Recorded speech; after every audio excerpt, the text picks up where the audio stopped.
আজ একটা বিয়েবাড়ির রিসেপশনের পার্টিতে যাব, সেটা হলো আমার ননদের বাড়িতে। তো আসানসোল, সেখানে যাব প্রায় দুপুর 4টে, সাড়ে 4টে নাগাদ। তো এখন আমি দেখো স্নান টান করে বাড়িতে লক্ষ্মী পুজো ছিল সেটা করে এখন একটু পার্লার চলে এসেছি। হঠাৎ করে চলে এলাম, কেননা আমি আগের দিনে এসেছিলাম, দিদি ছিল না, পার্লার বন্ধ হয়ে গেছিলো সেই জন্য।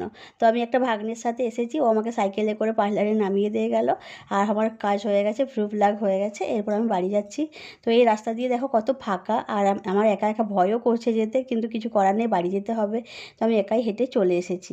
আর এখন বাজে দেখো প্রায় 4:30। আমরা এখন বেরিয়ে পড়েছি সবাই মিলে। আর এই যে এখানে আমার মা আছেন, মানে শাশুড়ি মা, ননদ, ছেলে, দেওর, কাকি শাশুড়ি, কাকা শ্বশুর, আর আমার হাজব্যান্ড, সবাই মিলে আমরা যাচ্ছি। আর এখন আমরা পৌঁছেও গেছি। আর গাড়িতে আস্তে আস্তে আমরা একটু গরম গরম সিঙ্গারা খাচ্ছিলাম, সেটাই দেখানো হলো আর কি। তো এখন আমরা বিয়েবাড়িতে আছি, প্যান্ডেলেই আছি এখানে। এই দেখো আমি তোমাদের আগেই বলি, দুই ভাইয়ের একসাথেই বিয়ে হয়েছে আর একসাথেই রিসেপশন। তো দু ভাই কিন্তু যমজ দু ভাই, একই রকম দেখতে, দুজনকার একসাথেই বিয়ে হয়েছে, একসাথে রিসেপশন। এই হলো দুটো বউ, নতুন বউ। একটা হচ্ছে নীল শাড়ি পরে, একটা হচ্ছে লালে সবুজে শাড়ি পরে আছে দেখো। তো এই দুটোই হচ্ছে নতুন বউ। তো যাই হোক, ছেলেদেরকে আর দেখাতে পারলাম না, মানে মানে আমাদের কী হবে বলো, ননদের দুই দেওরেরা। এই যে লাল শাড়ি পরে সামনে দাঁড়িয়ে আছে ক্যামেরার সামনে, এটা হলো আমার কাকা শ্বশুরের মেয়ে, তার দুই যমজ দেওরের বিয়ে হলো। তো আগের দিন বিয়ে হয়েছে, আমরা আসতে পারিনি, আজ রিসেপশনের দিন আমরা সবাই মিলে এসেছি। আর এত বৃষ্টি হচ্ছে, তাছাড়া আসার উপায় ছিল না। তো আমরা আজ রাতেই আবার বাড়ি ফিরে যাব, কেননা বৃষ্টির জন্য সেটা যেমন তেমন, কাল সকালে আবার মামামের স্কুলের ড্রয়িংয়ের কম্পিটিশান আছে, সেই জন্য আমরা গাড়ি করে এসেছি। আবার রাতেই চলে যাব, সে যত রাতই হোক না। আর সমানে কিন্তু এখন বৃষ্টি হচ্ছে, বৃষ্টির মধ্যেই আমরা এখন পার্টির মধ্যে আছি। আর এখানে দেখো খাওয়া দাওয়া চলছে স্টলগুলোর মধ্যে। আমরা প্রথমে ফুচকা খেয়ে নিয়েছি, আর এরপর আমরা খাচ্ছি ঘুগনি। এটা হলো খাসির চুষ্টায় দেওয়া ঘুগনি, খুবই টেস্টি হয়েছিল খেতে, এর আগেও একবার খেলাম। তো এটা হলো সেকেন্ডবার খাচ্ছি, এত টেস্টি হয়েছে যে ধারণার বাইরে। তো এরপরেও আরেকবার নিয়েছিলাম, জামাইবাবু জোর করে দিয়েছিল। তো এরপর কফি খেয়ে নেব। যাই হোক, সবাই মিলে একসাথে এসেছি, খুবই আনন্দ হচ্ছে, হইচই হচ্ছে। আর এতটাই গরম করছে, বৃষ্টি হলে কি হবে, ভ্যাপসানি গরম আছে। আর প্যান্ডেলের মধ্যে কীরকম গরম হতে পারে এত লোকের ভিড়ের মাঝে, সেটা তো কিছু বলার নেই।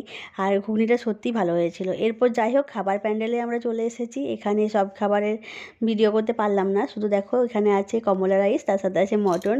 এই এই ক্লিপটুকুই তুলে ধরলাম। আর এখানে দেখো আমার কাকা শ্বশুর মশাই খাচ্ছেন, আর এটা আমার শাশুড়ি মা খাচ্ছেন। আর এই পাশে আমরা বসে আছি। আর আমার ছেলের আগেই খাওয়া হয়ে গেছে, ওর দাদা ভাইয়ের সাথে খেয়ে নিয়েছে। আসলে আমার ছোটো ভাগ্নের সাথে ও একসাথেই বসে গিয়েছিলো, খিদে পেয়েছিল, কারণ দুপুর প্রায় 12:30টার সময় ওকে খাওয়ানো হয়েছিল বাড়িতে। তারপর আর বিকেলে কিছু খাওয়ানো হয়নি, গাড়িতে আসার সময় সিঙ্গারাটুকু আর এখানে মিষ্টি জল, কফি, ফুচকা এগুলোই খেয়েছে। তো এই দেখো আমাদের খাওয়া দাওয়া হয়ে গেছে, এখন বাজে রাত 11টা। এরপর আমরা রেডি হয়ে গেছি, বাড়ি চলে যাব। আর এটা হলো আমার জামাইবাবু, মানে নন্দাই, আর এটা পিসিমণি। আমরা সবাই গল্প করছি। এখন আছি আমার ননদের বাড়িতে, মানে আমার নিজের ননদের যে বাড়ি সেটাই। তো এক জায়গাতেই দুই ননদেরই বিয়ে হয়েছিল, আমার নিজের ননদ আর আমার কাকা শ্বশুরের মেয়ে। তো 3-4টে বাড়ি পর পর আর কি এরকমভাবে বিয়ে হয়েছে। তো এখন আমরা বাড়ি চলে এসেছি। আর রাস্তায় এত পরিমাণে বৃষ্টি হচ্ছে যে পুরো অবস্থা পুরো খারাপ, গাড়ির মধ্যে কিছু হয়নি, কিন্তু যখন গাড়ি থেকে বাড়িতে নেমে আর কি ঢুকবো ঘরে, তখন মানে রাস্তা দিয়ে এক কোমর জল যাচ্ছে, আর এত জোরে বৃষ্টি হচ্ছে যেন বন্যা যাচ্ছে। তো যাই হোক, ছাতা মাথায় নিয়েও রেহাই পাইনি। রাত 1টা বাজে তখন আমরা বাড়ি ফিরলাম। তো ফোন করেছি, ফোন করে কাকুকে বললাম ছাতা নিয়ে দোকান থেকে বেরিয়ে আসছে, তাহলে যদি বৃষ্টিতে না ভিজতে হয়।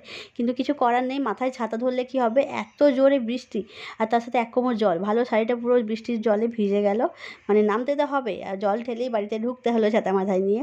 পুরো চুল আর সব ভিজে গেছে, অবস্থা পুরো খারাপ, দেখতেই পাচ্ছ, পুরো পাগল হয়ে গেছে। আর আমার চোখ মুখের অবস্থা প্রচণ্ড খারাপ, এত ঘুম পাচ্ছে, প্রায় রাত 1:30 বাজে এখন বাড়িতে পৌঁছালাম। আর চোখে মানে তাকাতে পারছি না, এত গাড়িতেই ঘুম পাচ্ছিল, ঠান্ডার মধ্যে এত ঘুম আসছিল। তো শুভরাত্রি বন্ধু।